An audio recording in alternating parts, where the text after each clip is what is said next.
We've got Shawn Michaels coming to the ring doing some self promotion. He's wearing his Shawn Michaels Wrestling Academy shirt and even made sure to get the phone number on screen. Little did we know that Brian Kendrick and Lance Cade and Bryan Danielson would be watching and say, you know what? I think I want to do that. Wow. How crazy is it in hindsight? Because I think everybody listening to this knows that Bryan Danielson is going on to be one of the most well-rounded and important and special in-ring performers of all time, to the point that the Wrestling Observer newsletter used to have the Ric Flair Award. Now it's the Ric Flair / Bryan Danielson Award. I mean, amongst his peers, he's regarded as being one of, if not the GOAT. And to know that he was starting wrestling because he saw Shawn Michaels at a wrestling academy and wanted to learn from him. And now to know that Shawn is responsible for NXT and a whole new crop of superstars and their success. It's one of the things I love about wrestling, how full circle it can really be at times, Jeff. Conrad, I've said it. I don't believe in coincidences, only convergences. You have to really put it into perspective when you think about, all right, pound for pound, or however you want to kind of cachet, when the bell rings to the time the bell ends. And I've always put Kurt up there, and I think Mr. Perfect, and I mean, there's a lot of really, really good talent out there. But when you look at one talent, who's you going to hand the baton off to? Like, who? Shawn Michaels, his matches against Taker. I mean, we could go on and on and on and on at Mania, just match after match after match. So we'll just call that the 90s and into the 2000s. So let's figure out what wrestler, in hindsight, and that's much more 2020, that Shawn can hand the baton to. The odds of the guy coming from his school and learning from him, I just think it's very, very fascinating, very, very cool. And I have always been a huge fan of Bryan, and you know, the pivots and the twists and the turns, and from his days in Ring of Honor and a little bit of Memphis, and then getting to WWE, and then the angle, and then the Yes Chance kind of took over, and just kind of his journey, and now the matches that he's had over the last, we'll call it 24 months, and whether he's downshifting and his full-time career is coming to an end, I don't know. That's up for him, but I just still think it's very, very cool that Shawn proverbial gave the baton to his student. Very, very cool. Very cool to see the Undertaker give a choke slam to the chairman there, Vince McMahon, and now he's picking him up right away for a tombstone. Meanwhile, back on the ramp, we see The Rock and Triple H going at it. I wanted to ask you about The Rock. He's working here in a cast, but we saw him putting the boots to Triple H. And the way he would shake his leg before he kicked always made me and my friends laugh. Anytime somebody when wrestling got hot in my high school and they would, play fight in the hallway or whatever, somebody was always breaking out that Rock. Let's shake the leg off, the stanky leg, and then do the kick. What did you think of The Rock's way of doing those kicks? Was that too Memphis for you, or did you love it?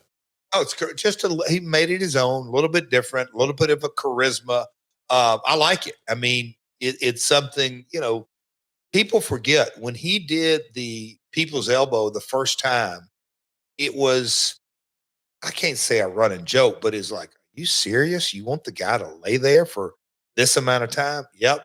So that's kind of what, when you trial and error and try different things and the charisma begins to catch on, you're truly in front of a focus group that works.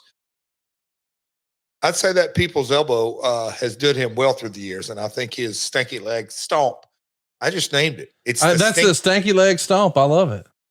That's it. I mean, he made it his own. By the way, we might have a stanky leg stomp shirt available soon. You want to talk about maximizing your minutes. I mean, think about the star power. Remember now, this is unopposed against Nitro. So we've got Vince, huge star, Rock, huge star, Austin, biggest star there ever was. That's all on one team. The other side is Triple H, Undertaker, Shane. Oh, by the way, China is on the outside, and the special guest referee is Shawn Michaels. Could we have loaded this up any more if we tried? Now, for a minute, Connie, close your eyes, and then as you reopen them, imagine this 6-man tag in AAA in Mexico. It's the exact same kind of chaos that'll happen in Tijuana that happened in Monterey, and it's probably going to happen in Mexico City. It's just kind of a controlled chaos. It's super entertaining when you put, you know, loaded up mega talent. And we've obviously been doing the watch along, Conrad, but I guarantee you, had we had the sound on, no less than twice a segment, I would say, since the time the match was made, you heard this twice a segment. Coming up in tonight's main event. Coming up in tonight's main event. Coming up. They just hammered it, and obviously talked about the payoff. The ratings came in for it. Told the people you're going to see all the tip-top guys in one match, and they delivered. Let's remind everybody this segment we're watching here, because we're down to the last nitty gritty here. Inside the last 3 minutes is what we would call the overrun. And this is what's doing a 9.17. There's 10.4 million people watching this. There's 6.9 million homes watching this. I mean, it's really remarkable to see just how fast and how high, and look at the crowd. Everybody's on their feet. And The Rock is doing all of this with a cast, by the way. How did he break his arm? You know, there's a big debate about that because he worked house shows over the weekend without it, but the WWF said on their website that he had been hurt in Jacksonville. So I'm not exactly sure, but I mean, it looks like a cartoon cast, but I don't think he's wearing it for nothing. Yeah. They may have said, hey man, you've got like a slight crack in there. Let's cast it up for your performance. By the way, it was pretty, I mean, I'm not a wrestler, but I could see the logic in the way they laid out Vince up front with the choke slam and the tombstone. That way he doesn't have to wrestle. And as we're closing the segment here, you see Shane set up his dad and hit an elbow. So I guess he's doing his own version of the people's elbow, but that's not enough for Stone Cold. He's here. Little stunner for Shane. And what's amazing is not amazing. It is what it is. But I mean, this isn't going to get 5 stars or 4 stars. Or this didn't break the star system either. No. Would you say? No. But they laid out the story. Crack Vince up top with the pile driver. Look at the crowd. And just tell the story. Look at the people erupt.